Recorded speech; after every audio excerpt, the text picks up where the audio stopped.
حضور شہنشاہ سرکار عالم پناہ حضرت حاجی و حافظ سید وارث علی شاہ اعظم اللہ ذکرہ ارشاد فرماتے ہیں کہ اساق بے خود غیر مکلف ہیں اور دنیا دار مکلف۔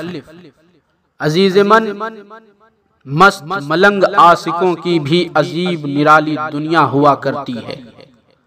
عقل اپنی شکست پر سرنگوں ہو کر زمیں بوس ہو جاتی ہے۔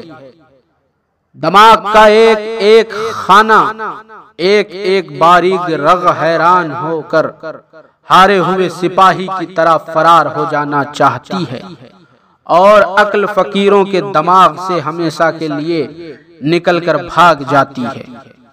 عقل ہر دور میں، ہر زمانے میں فقیر کی حالت کو دیکھ دیکھ کر حیران ہوا کرتی ہے کہ یہ خدا کا عاشق اس قدر اللہ پاک کے نشے میں سرشار ہو گیا ہے کہ اس کو دنیا کی کسی بھی چیز سے لگاؤ نہیں رہا، یہاں تک کہ زمین اور زر تک کو چھوڑ کر الگ ہٹ گیا ہے۔ اس پر تراہ یہ کہ کھانے اور پانی سے بھی زیادہ دیر تک بے پرواہ رہتا ہے، نہ آرام نہ نیند نہ سکون۔ آخر اس کی زندگی گزرے گی کس طرح؟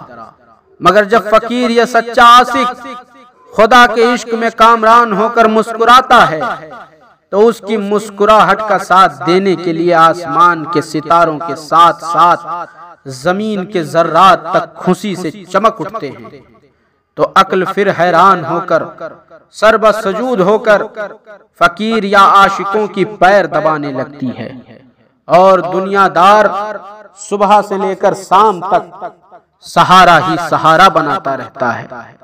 روپیہ کا سہارا، مکان کا سہارا، کاروبار کا سہارا، زمین کا سہارا، یہاں تک کہ جورو بیٹے بیٹی ناتی پوتے غرض رشتہ دار سے لے کر نوکر چاکر تک کا سہارا۔ اس کا حسر کیا ہوتا ہے؟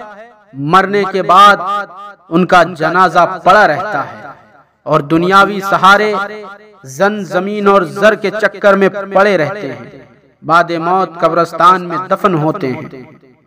کروڑوں کروڑوں ہستیوں کی مزارات بے نشان ہو کر ختم ہو جاتے ہیں، مگر جو عاشق خدا کے عشق میں بے سہارا ہوتے ہیں ان کے ہی مزار پر چراغ روشن ہوتے ہیں اور قیامت تک باوقار رہتے ہیں۔ اللہ کا سہارا سچا، باقی سب سہارے جھوٹے اور فریب نظر ہوتے ہیں۔ یا وارث یا وارث یا وارث۔